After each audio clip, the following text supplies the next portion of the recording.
Bonjour tout le monde, j'espère que vous allez bien et que vous passez une belle journée. Aujourd'hui, je vais faire une petite révision en économie et organisation administrative des entreprises sur la partie stratégie et croissance.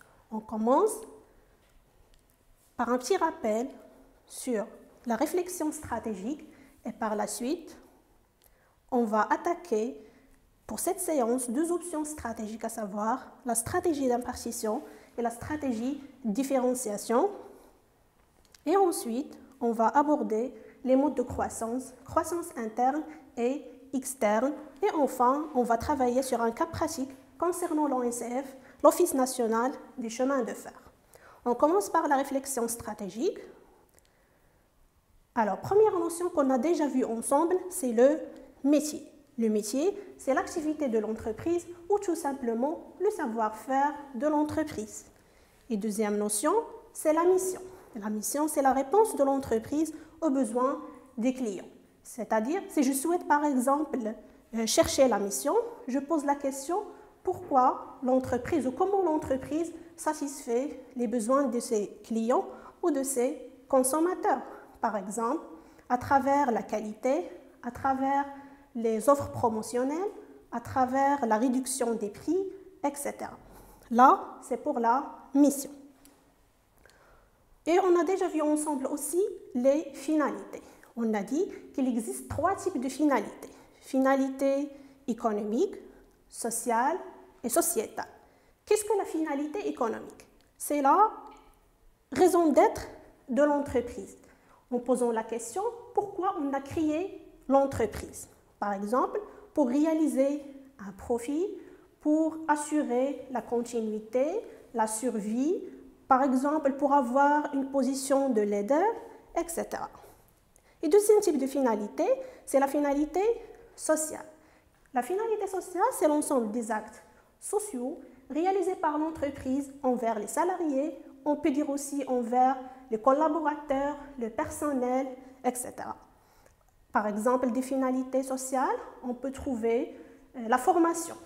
Par exemple, si je trouve les salariés ont un besoin au niveau d'un produit ou d'un logiciel, je vais faire une formation afin d'améliorer leurs compétences. D'autres exemples de finalité sociale, la promotion, la motivation des salariés, l'amélioration des conditions de travail, etc. Pourquoi l'entreprise fait ou réalise la finalité sociale? Tout simplement pour avoir un bon climat social au sein de l'entreprise. Et on passe aux troisième finalité, c'est la finalité sociétale. C'est l'ensemble des actes sociaux réalisés par l'entreprise envers l'environnement ou envers la société. Là, la finalité sociétale a un but non lucratif, c'est-à-dire qu'il ne cherche pas un bénéfice, il cherche à avoir une image d'une entreprise citoyenne, à travers, par exemple, la protection de l'environnement, lutter contre la corruption, lutter contre le tabagisme, etc. Là, c'est pour les types de finalités.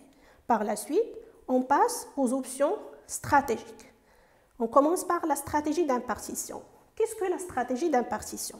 C'est une stratégie de partenariat, de coopération avec différentes entreprises qui cherchent à dégager des effets de synergie. C'est-à-dire c'est une association, c'est une coopération, regroupement entre deux ou plusieurs entreprises.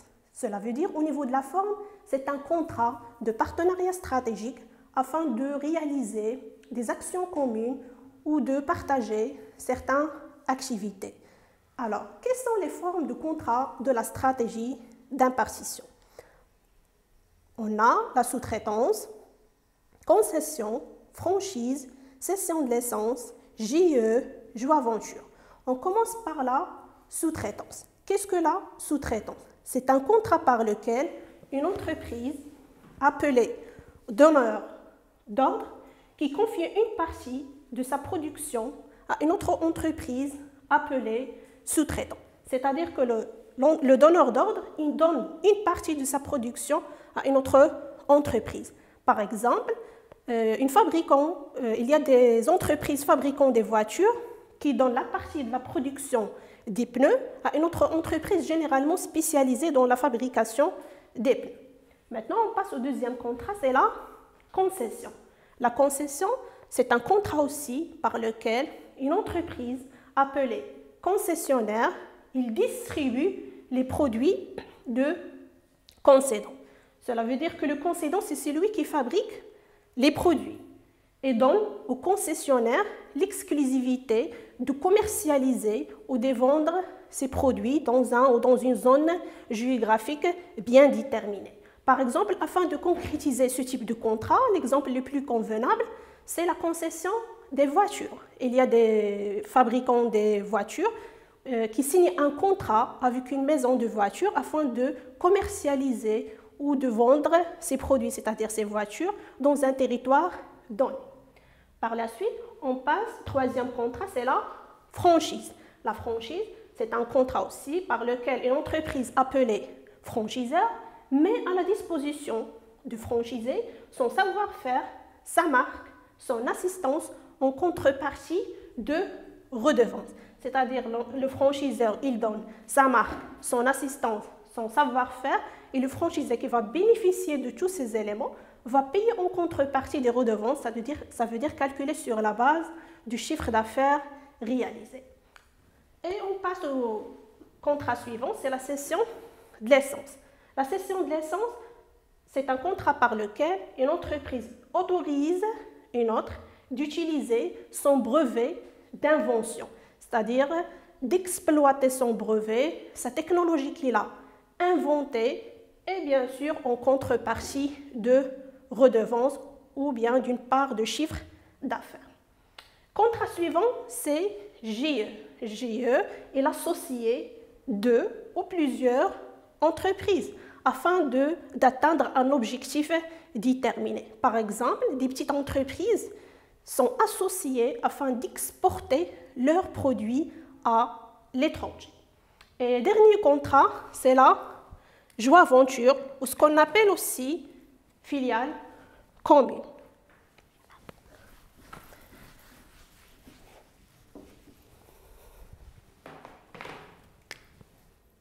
Joint-venture ou aussi filiale commune. C'est un contrat par lequel deux entreprises créent une nouvelle entreprise détenue à part égale, 50%, 50%, afin de réaliser un objectif déterminé. Par exemple, toujours dans le domaine des voitures, les deux entreprises créent une nouvelle entreprise afin de fabriquer, par exemple, des voitures de nouvelle génération. Donc, l'objectif soit de fabriquer ou de diversifier l'activité ou de réaliser un objectif commun entre les deux entreprises. Là, c'est pour les formes de contrat de la stratégie d'impartition. On passe maintenant à la stratégie différenciation. Qu'est-ce que la stratégie de différenciation? C'est la stratégie adoptée lorsque l'entreprise présente un produit différent à celui des concurrents. C'est-à-dire que lorsque l'entreprise adopte la stratégie différenciation, se différencier par rapport à ses concurrents, soit grâce à l'innovation, la qualité ou la recherche et développement. Là, c'est pour la stratégie différenciation. On passe maintenant à la croissance de l'entreprise. Qu'est-ce que la croissance de l'entreprise? C'est l'accroissement de la taille de l'entreprise par l'augmentation du chiffre d'affaires, l'augmentation des effectifs, c'est-à-dire avoir plus de salariés, et par l'augmentation de parts de marché. Pour développer ces éléments, l'entreprise a deux possibilités, soit par la croissance interne, soit par la croissance externe. Qu'est-ce que la croissance interne? C'est lorsque l'entreprise se développe par ses propres moyens, généralement par des investissements. Par exemple, ouvrir un autre magasin, ajouter une autre chaîne de production, etc. C'est-à-dire ici la croissance interne est s'engager par une entreprise seule. Par contre, dans la croissance externe, l'entreprise poursuit la croissance externe lorsqu'il adopte soit la stratégie d'impartition, soit la stratégie d'intégration. C'est-à-dire que l'entreprise s'est engagée avec le regroupement ou l'association avec d'autres entreprises. Cela veut dire que l'entreprise adopte soit la stratégie d'intégration qui consiste, si on veut dire, racheter d'autres entreprises, soit par la stratégie d'impartition qui consiste à faire des partenariats avec d'autres entreprises. Bref, on dit que l'entreprise adopte la croissance interne lorsqu'il réalise des investissements par ses propres moyens et poursuit la croissance externe lorsqu'il adopte soit la stratégie d'impartition, soit la stratégie d'intégration. On peut ajouter d'autres modalités par la suite, à savoir l'apport partiel d'actifs, prise de participation, OPA, OPE, OPV, etc. Maintenant, on passe au cas pratique concernant l'Office national des chemins de fer. On a 4 documents. On commence par le document numéro 1. Alors, je commence la lecture. L'Office national des chemins de fer, ONCF, est un établissement public à caractère industriel et commercial doté de la personnalité civile et de l'autonomie financière. Il cherche à assurer le transport ferroviaire de voyageurs et de marchandises dans les meilleures conditions de sécurité, de sûreté, de confort, de régularité, de coût et de développement durable. L'ambition première de l'ONCF est de se positionner comme un opérateur national de référence en matière de frais et de transport passager. Là, ce paragraphe présente le métier de l'ONCF qui est le transport ferroviaire, où l'ONCF assure à améliorer les conditions de sécurité, de sûreté, de confort, etc. et d'être le premier opérateur national de référence en matière de frais, c'est-à-dire le transport des marchandises et de transport passager.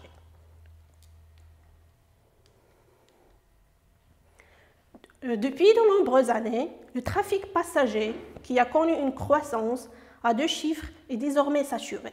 De ce fait, l'ONCF prépare l'entrée en service commercial du train à grande vitesse TGV dont l'exploitation devra démarrer dès 2018. Son alimentation électrique devra être à 100% d'origine éolienne, ce qui en fera le moyen de transport le plus écologique du pays.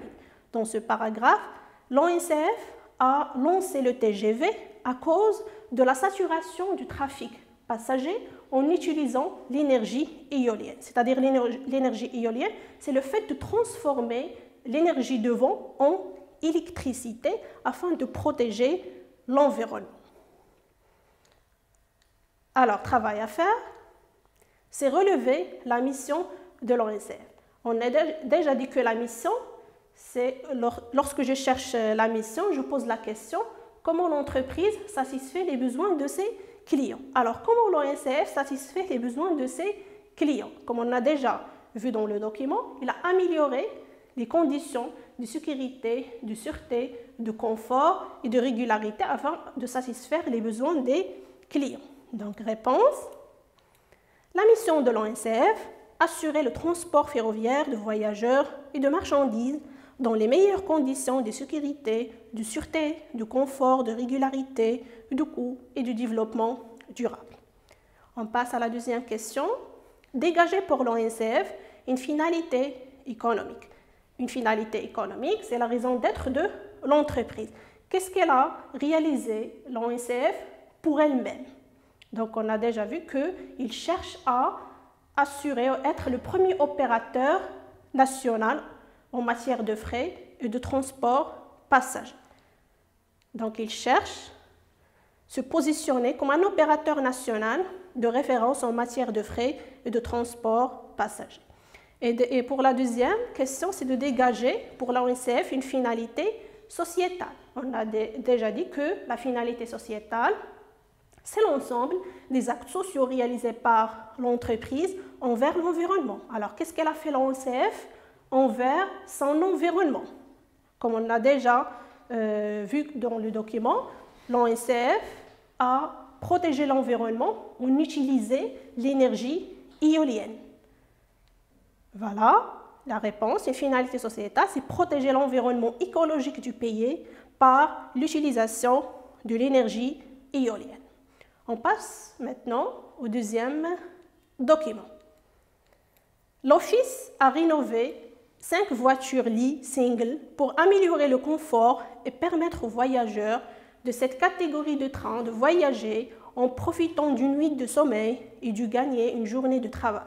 Ainsi, après l'offre en place assise qui a été améliorée grâce à l'introduction de nouvelles rames rénovées, offrant davantage de confort, des places plus spacieuses et une livrée extérieure distinguée. C'est autour de l'offre en place couchée de s'offrir un relooking afin de proposer aux clients les prestations d'un hôtel dans un train. Là, l'Office a rénové ou a lancé 5 voitures-lits pour améliorer le confort des voyageurs et de proposer à ses clients les services d'un hôtel dans un train.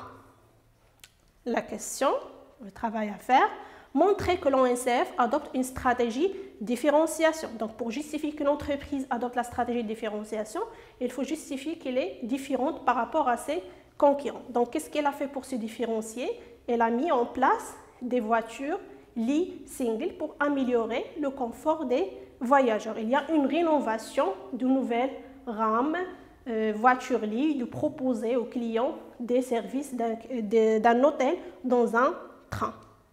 Alors la réponse est introduction de nouvelles rames rénovées, des voitures-lits single, offrant davantage de confort, des places plus spacieuses et une livrée extérieure distinguée. La question suivante, justifier le recours de l'ONCF à cette stratégie. C'est-à-dire, on va dégager les objectifs recherchés à travers l'adoption de la stratégie différenciation. Comme on a déjà cité dans le document, les objectifs, améliorer le confort des voyageurs, offrir aux clients les prestations d'un hôtel dans un train et profiter d'une nuit de sommeil et gagner une journée de travail. Maintenant, on passe au troisième document. Pour l'entretien des rames, l'ONCF s'arrime à la SNCF. Pour l'entretien des rames du TGV, l'ONCF s'est allié à la Société nationale des chemins de fer SNCF de France. Les deux transporteurs ferroviaires viennent de créer une entreprise, Société marocaine de maintenance des rames SMMR, détenue à hauteur de 60% par l'ONCF et de 40% par la SNCF. La SMMR se chargera de la réparation des pièces, l'assistance technique et les prestations d'ingénierie, de maintenance et de transport des pièces entre la France et le Maroc.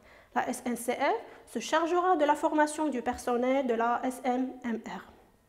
L'objectif est de capitaliser sur l'expertise de la SNCF, de contribuer à assurer une exploitation fiable et régulière des TGV et de permettre à l'ONCF de monter en compétence dans le domaine de la maintenance des rames à grande vitesse. Là, quand vous allez comprendre que l'ONCF s'est associé à la SNCF. Donc, il y a un partenariat entre l'ONCF et la SNCF, la Société nationale des chemins de fer de France. Là, on va dégager deuxième stratégie adoptée par l'ONCF et ses objectifs. Donc, les questions. Montrer que l'ONCF adopte une stratégie d'impartition. Pour qu'on justifie qu'une entreprise adopte la stratégie d'impartition, on justifie qu'elle a fait un partenariat avec une autre entreprise. Est-ce que l'ONCF a réalisé un partenariat avec des entreprises? Oui, l'ONCF s'est associé à la SNCF. Donc, l'entreprise a adopté la stratégie d'impartition. Alors, réponse. La création de la Société marocaine de maintenance des rames pour la maintenance des rames du TGV en partenariat avec la SNCF. Donc, l'ONCF a réalisé un partenariat avec la SNCF. La question suivante. Relever les synergies recherchées par l'ONCF à travers cette stratégie. On va dégager les objectifs recherchés à travers l'adoption de la stratégie d'impartition. Revenons à notre document. Dans le dernier paragraphe, ils ont cité tous les objectifs, le document a cité tous les objectifs recherchés à travers l'adoption de la stratégie d'impartition. C'est capitaliser sur l'expertise de la SNCF, contribuer à assurer une exploitation fiable et régulière des TGV et permettre à l'ONCF de monter en compétence dans le domaine de la maintenance des rames de grande vitesse.